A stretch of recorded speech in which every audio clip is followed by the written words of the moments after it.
Olá, como vocês estão? Vocês estão bem? Espero que sim. Hoje eu vim falar para vocês sobre Machado de Assis, o maior autor brasileiro assim de todos os tempos. Aliás, não só brasileiro, né, gente? Da língua portuguesa, né? Quando você pensa em literatura brasileira, qual o nome que te vem na mente? Machado de Assis, é claro. Gente, Machado de Assis produziu assim muito a vida toda, então nós temos muita coisa para falar sobre ele, tá? Ele nasceu em 1839 no Morro do Livramento. Pouco se sabe sobre a sua infância e adolescência. O que nós sabemos? Que ele era negro, gago e epilético, né? Coisas que não favorecem muito. Ele não teve uma educação formal. Isso significa que ele aprendeu, ele é bem autodidata, alguém deve ter ensinado a ler e escrever, mas muita coisa ele aprendeu sozinho. Com 15 anos, gente, ele já escrevia, não vamos dizer que ele vivia daquilo, tá? Mas ele já começou a conseguir algumas entradas para teatro, para assistir algumas peças, e assim ele foi entrando no meio artístico com 15 anos. Com 16 anos, gente, ele fez uma tradução de um livro francês. Quer dizer, mesmo sem ter uma educação formal, mesmo sendo gago, epilético e negro, ele conseguiu, gente, com 16 anos, fazer uma tradução de um livro francês. Olha a genialidade dele. Muitas pessoas nem gostam de chamá-lo de gênio, porque fala que ele realmente trabalhou, né? Ele não contou com a sorte. Ele teve lá uma jogada, uma sacada e se deu bem, teve um livro de sucesso. Não, o cara trabalhou muito, como eu tô contando pra vocês, desde os 15 anos. E as coisas não favoreciam muito. O cara que nasceu lá no Morro do Livramento, lá no Rio de Janeiro, um lugar realmente muito desfavorecido, ficou órfão de mãe muito cedo, seu pai casou de novo e tal, mas aí ele foi escrevendo, ele conseguiu ser jornalista, tá? Conseguiu produzir, foi funcionário público, o que deu a ele também toda uma estabilidade financeira, tá? E aí ele se casou, ficou 35 anos casado com a mesma mulher, tá bom? Que cuidou dele, porque você imagina, ele era epilético, sempre desmaiava, então ele tinha uma saúde debilitada, né? Então ele teve a sua companheira ali de vida. Gente, ele tinha 45 anos quando ele escreveu Memórias Póstumas de Brás Cubas. Memórias Póstumas de Brás Cubas foi o que trouxe ele assim realmente pro conhecimento geral, vamos dizer assim, pro reconhecimento. Quando ele escreve essa obra, ele é reconhecido. Muitos autores só foram ter o reconhecimento depois da morte, né? Ele não, gente, ele foi reconhecido em vida. Em vida as pessoas viram a sua genialidade.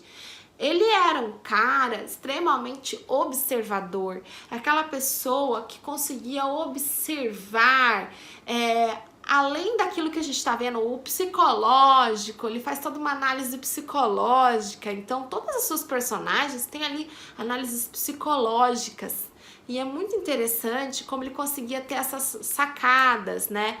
Então ele foi tendo reconhecimento, sua vida financeira foi melhorando, né? Então ele foi galgando reconhecimento e dinheiro, e foi evoluindo, né? Até que ele foi um dos fundadores, né, da Academia Brasileira de Letras. Ele era da cadeira que é considerada vitalícia, então ele foi presidente e fundador da Academia Brasileira de Letras, presidente vitalício. Gente, pensa, para a vida toda vamos lembrar de Machado de Assis, né? Não só pela Academia Brasileira de Letras, mas por todas as obras que ele deixou.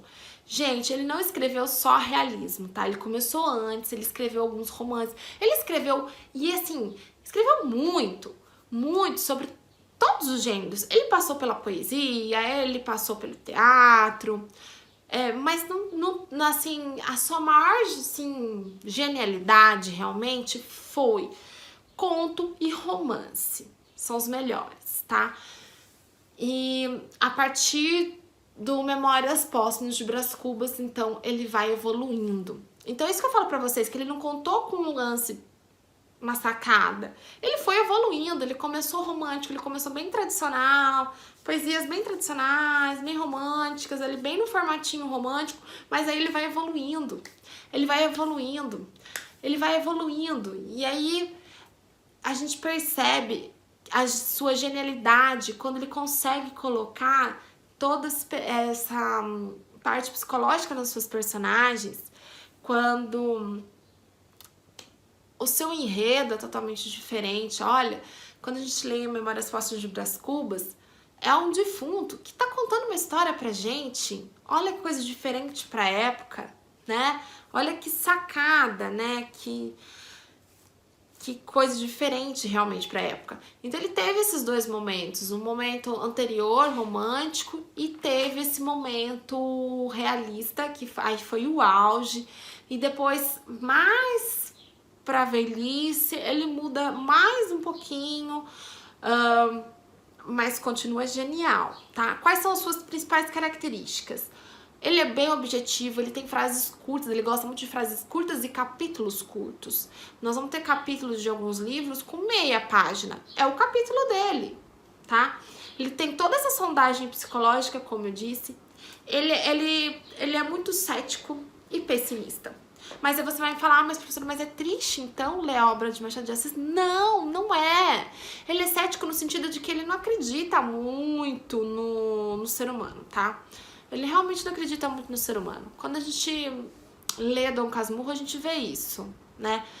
Mas, por que não é triste ler a obra dele? Porque ele tem ironia, ele tem humor, porque ele vai mostrar essa realidade, mas com tom irônico, com humor. Então não fica aquela coisa pesada, pessimista, quero morrer. Não, ele é pessimista, assim, ceticista, de não acreditar muito no ser humano. Ele é pessimista, mas esse humor e essa ironia deixa leve.